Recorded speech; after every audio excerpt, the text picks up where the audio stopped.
एक दो दुकान चलाकर तुम हो खुद के ही नौकर और अपने आप को बिजनेसमैन समझते हो।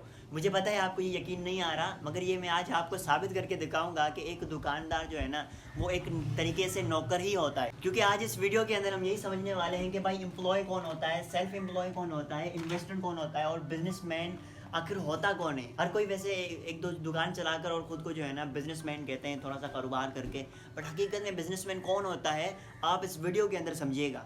तो इस वीडियो के जरिए आप भी देखना कि आप अपने कारोबार के अकॉर्डिंग आप कौन है। आप एक सेल्फ एम्प्लॉय हैं, एम्प्लॉय हैं, बिजनेसमैन हैं, या एक जो है आप इन्वेस्टर हैं। तो सबसे पहले हम स्टार्ट करते हैं कि भाई एम्प्लॉय, एम्प्लॉय का मतलब होता है भाई मुलाजिम। आप पढ़ लिख कर डिग्री हासिल करके या किसी कंपनी के अंदर काम करें या किसी दुकान पर काम करें, मगर आप जो है ना कुछ लोगों के अंडर काम करते हैं, वो कहलाता है भाई एम्प्लॉय। ये जो एम्प्लॉय होते हैं वो दूसरों के लिए काम करते हैं। अभी जो मैंने मिसाल दी कि भाई आप डिग्री लेकर किसी कंपनी के अंदर किसी कंपनी के लिए काम करें, या आप जो है बगैर डिग्री के किसी दुकान में काम करें, आप जो है वो एम्प्लॉय ही रहते हैं। देखिए एम्प्लॉय के अंदर तीन फैक्टर्स होते हैं। वो जो है वो दूसरों के लिए काम करते हैं, they work for others. And ये बात है कि एम्प्लॉय के अंदर इतना रिस्क नहीं होता, क्योंकि उन्हें जो है ना हर महीने सैलरी आनी ही आनी है। तो उसके बाद इसके अंदर ग्रोथ भी ना लिमिटेड होती है, आप ज़िंदगी के अंदर आगे नहीं निकल सकते, आप एक जगह पर जो है ना स्टॉक रहते हैं। अब समझते हैं सेल्फ एम्प्लॉय क्या है। सेल्फ एम्प्लॉय जो है वो एक ऐसा बंदा होता है जो खुद का ही नौकर होता है। अगरचे वो दूसरों के लिए काम नहीं करता, मगर वो अपने ही दुकान में अपने लिए काम करता है। सुबह 8 बजे दुकान को खोलेगा और रात बजे तक उस दुकान में काम करेगा, और शाम को या रात को जो है ना वो दुकान बंद कर देगा। इसमें भी आपके पास जो है ना एम्प्लॉय की तरह आपके पास जो है ना कोई आज़ादी नहीं होती। तो वो लोग जो अब दुकानदार जो अपने आप को बिजनेसमैन समझ रहे थे, तो हकीकत में वो बिजनेसमैन की कैटेगरी में नहीं आते। बिजनेसमैन क्या है वो हम आगे समझेंगे।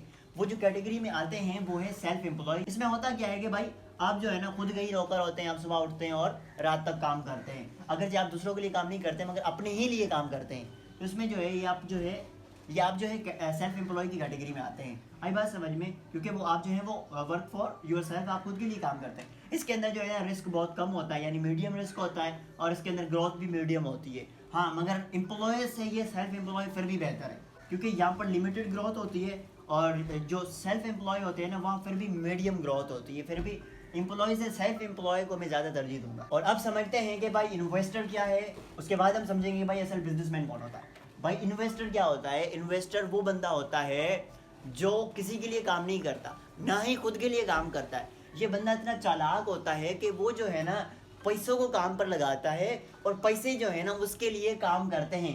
यानी इसके लिए इन्वेस्टर वो होता है जो पैसों को काम पर लगाएगा और पैसे जो है ना उसके लिए काम करेंगे। जैसे कि वो बंदा जो है ना एसेट्स बाय करेगा, स्टॉक्स बाय करेगा, या प्रॉपर्टी बाय करेगा। फॉर एग्जांपल हम प्रॉपर्टी पर मिसाल लेते हैं, बंदा जो है ना कोई प्रॉपर्टी बाय करके जो है ना रेंट पर दे देगा, और हर महीने जो है ना उसके पास पैसे आ जाएंगे। इन्वेस्टर जो है ना ज़्यादातर जो है ना उनके पास जो है ना पैसिव इनकम होती है, एक्टिव उनके पास ज़्यादातर नहीं होती, पैसिव इनकम होती है। तो आप समझेंगे कि ये जो इन्वेस्टर फिर कैसे बनेंगे।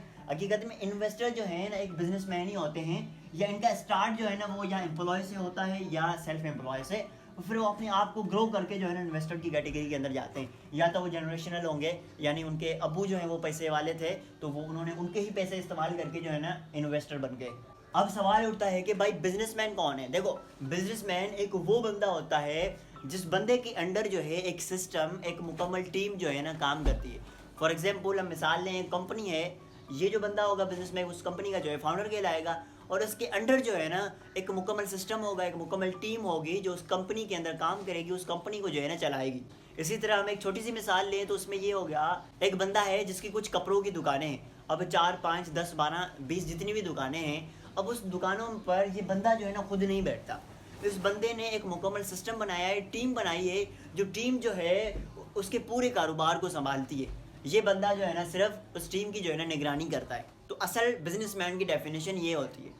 मगर ये बात है कि उस बंदे के पास जो है ना रिस्क जो है ना वो हाई होता है, और उस बंदे के पास पैसा और ग्रोथ जो है ना वो अनलिमिटेड आ सकती है। जितना बड़ा सिस्टम बनाएगा, जितनी बड़ी टीम बनाएगा, जितना अपने कारोबार को एक्सपेंड करेगा, उतना ही ज़्यादा जो है ना इस बंदे के पास पैसा आएगा, उतना ज़्यादा ही ये बंदा जो है ना ग्रो कर सकता है। अब मेरा आप लोगों से सवाल है कि मुझे बताओ कि एक बिजनेसमैन और एक एंटरप्रेन्योर के अंदर क्या फ़र्क होता है। मुझे कमेंट्स में बताइएगा। उम्मीद करता हूँ कि ये चारों के अंदर जो है ना फ़र्क आपको समझ में आ गया होगा। मुझे दीजिएगा इजाज़त। अल्लाह हाफिज़।